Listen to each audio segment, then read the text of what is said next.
Hello and welcome to Studio Classroom on the air. Your English will improve today. My name is Gabe, and here's a question for you. Are you an adventurous person?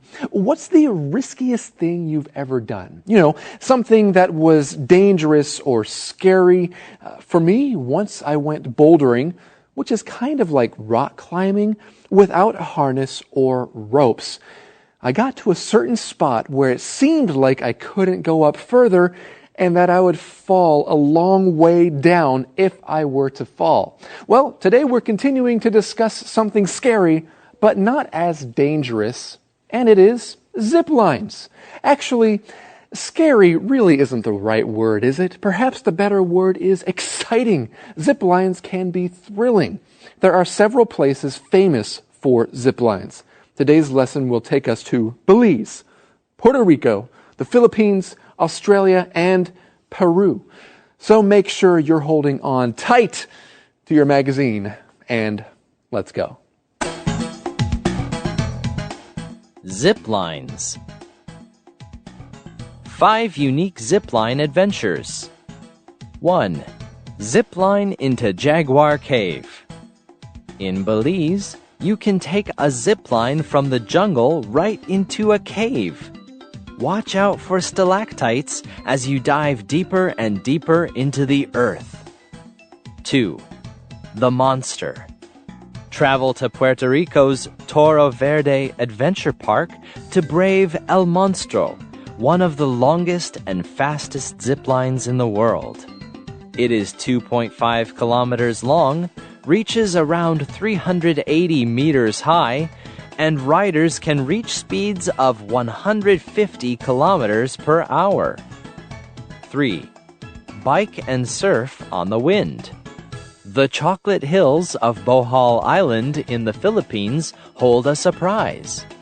Pedal a bike or catch a surfboard through the sky on this truly unique zip line at Chocolate Hills Adventure Park. Okay, let's get into these thrilling zip lines from around the world. There are 5 of them.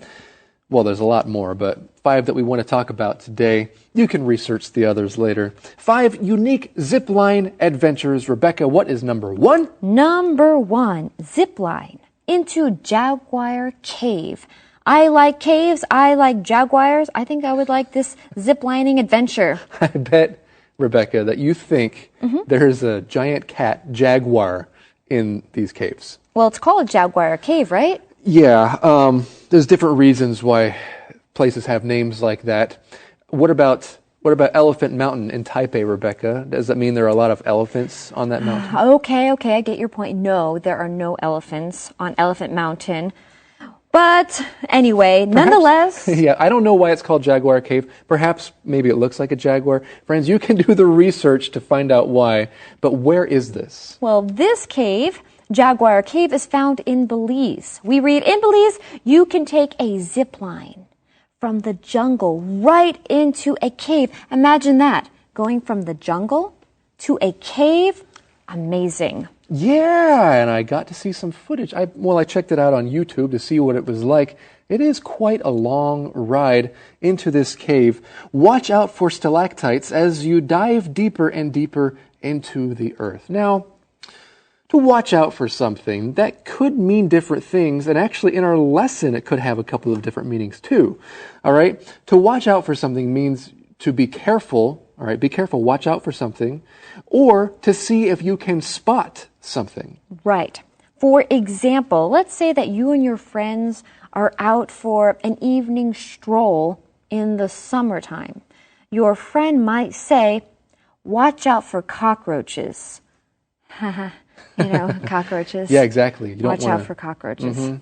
Don't let them run anywhere near you. And if you're in this on this zip line, you want to watch out for stalactites.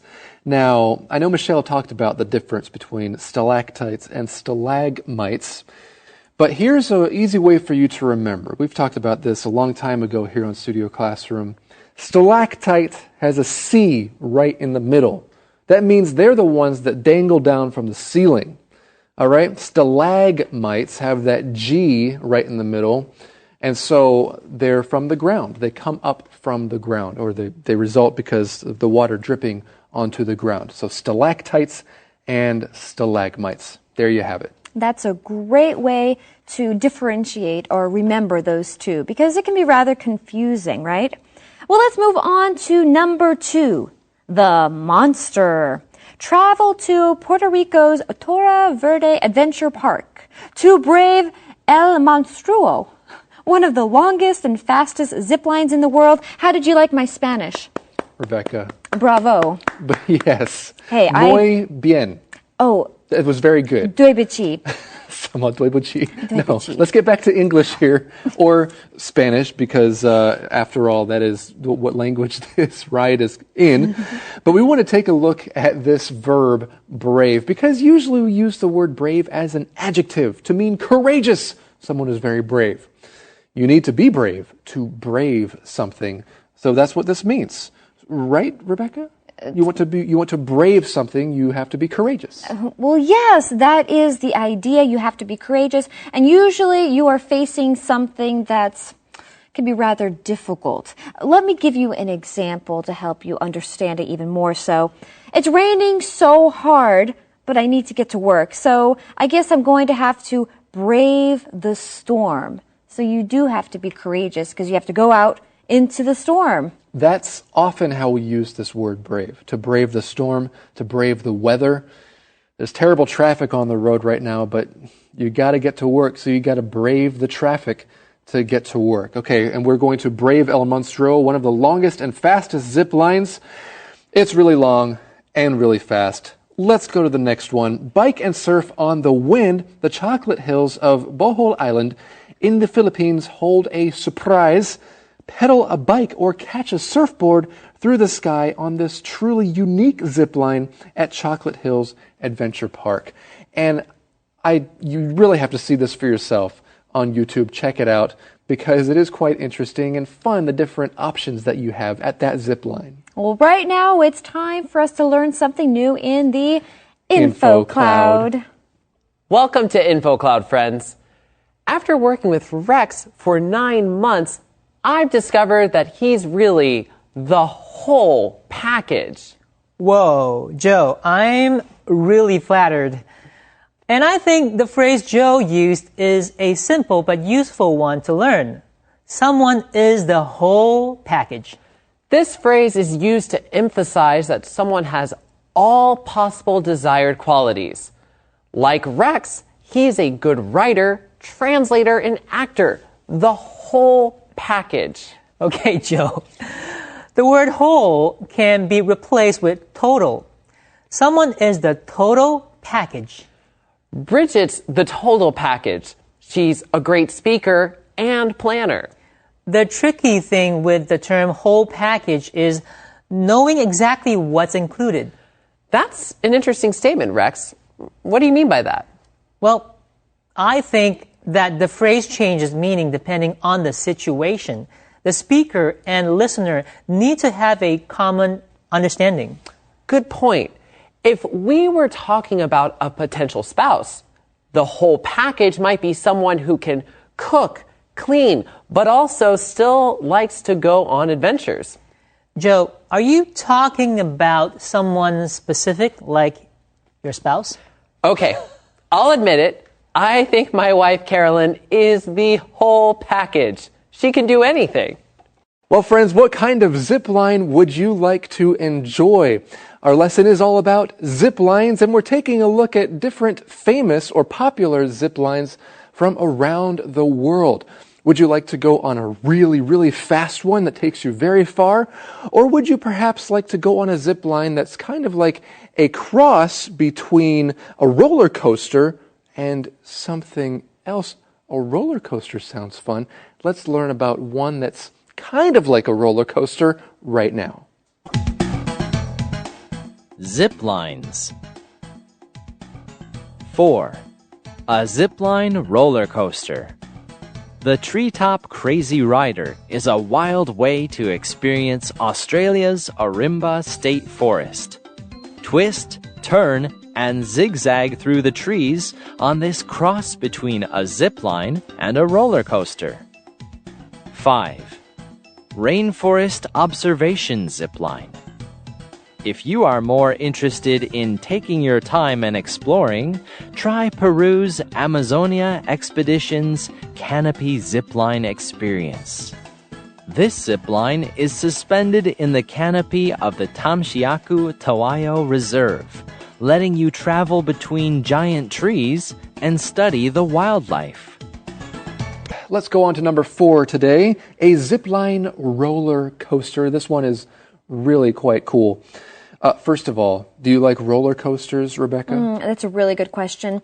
When I was young, I actually loved roller coasters. Whenever we would go to an amusement park, my dad would accompany me, and the two of us would go on all the roller coasters. However, as I've gotten older, I've gotten more wise. Wise? And so I don't go on roller coasters quite as often anymore. Oh, well, most of them aren't dangerous. There's only a few people that have died on roller coasters in all of history. Right, only a few people have died. Probably a few people too many. Well, maybe that's true. It is true. I've heard a lot of people, as they get older, they don't like to do some of the things that they used to be okay doing. Well, roller coasters can be pretty fun. You know, I remember the first time I had a chance to go on a roller coaster that went upside down. Oh, yes. I waited in a long line. It was at Knott's Berry Farm in California. I was with my uncle. He was so excited to take his 7-year-old nephew on this roller coaster. And when we finally got up to the gate to actually board the roller coaster, Let me guess, you were too small. I chickened out. Oh, you chickened out. No, that's a nicer answer, Rebecca. I was too small. No, but I got too scared. I chickened out. I didn't go on it then. But now I really do enjoy roller coasters. Friends, what about you? What's your favorite roller coaster? Talk about that in English. Well, we're talking about a zipline roller coaster. We read, the tree-top crazy rider is a wild way to experience Australia's. See if you can get this word, Rebecca. Okay, Go ahead. I'm going to give it a try.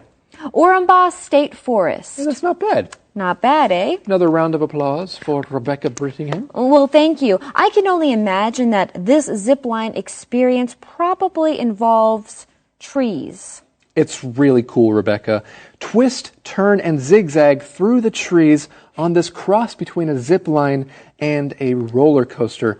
I'll share more about why it's cool soon. But first, let's take a look at this phrase or sentence pattern, a cross between one thing and something else. Okay, this is a fun phrase to know. It's a mix or a combination of two things or more, usually a way to help describe something a bit unusual or something that people haven't seen before. For example, you could say, a mule is a cross between a male donkey and a female horse. So if you've ever wondered what a mule is, now you know it's a cross between a donkey and a horse. And often we use this sentence pattern in talking about something literal or biological like that. So there are a lot of dog breeds out there that are crosses between two breeds. My sister used to have a puggle. Now that's not a pure breed. That's a cross between a pug and a beagle. I thought it was a poodle. She told me it was a cross between a pug and a beagle. That is a cross between something. That's a great way how to use it. But we also use it in other ways, right? So for example, maybe you're curious about what a working holiday is. Your friend is going on a working holiday. What is that? That's a cross between working or having a job and traveling to a different country. That's right. Okay, well now it's time for us to move on to number 5. We're talking about rainforest observation zipline.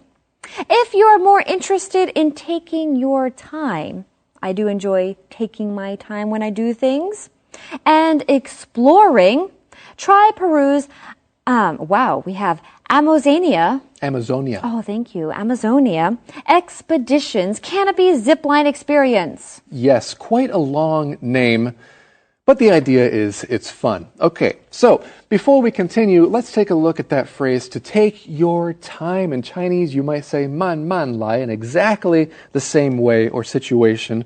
So it's the idea of not rushing yourself or not being rushed. Exactly. Can I just be honest with you with this example sentence? I like your honesty. Yes. Well, when I was younger, my dad loved to bring us to museums. I'm not really a museum type of person, but he loved to go to museums. And when we went, he would just take his time. I seriously, I think we would. And you all just had to follow him around as he looked at paintings and science things. Exactly. We would spend hours at museums. He would just take his time, and I was getting hungry. You know how kids are. Well, it's true. Some people like to take their time. Other people like to get through as fast as possible. It depends on the thing, right? We read here, this zip line is suspended in the canopy of the, I'm going to not get this name right, Tamshiaku Tahuyo Reserve.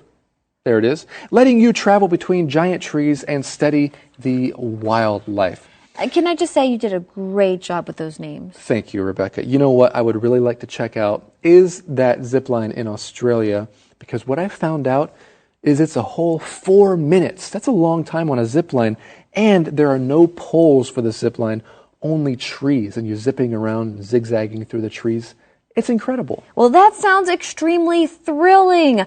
Speaking of thrilling, it's time for a word skit.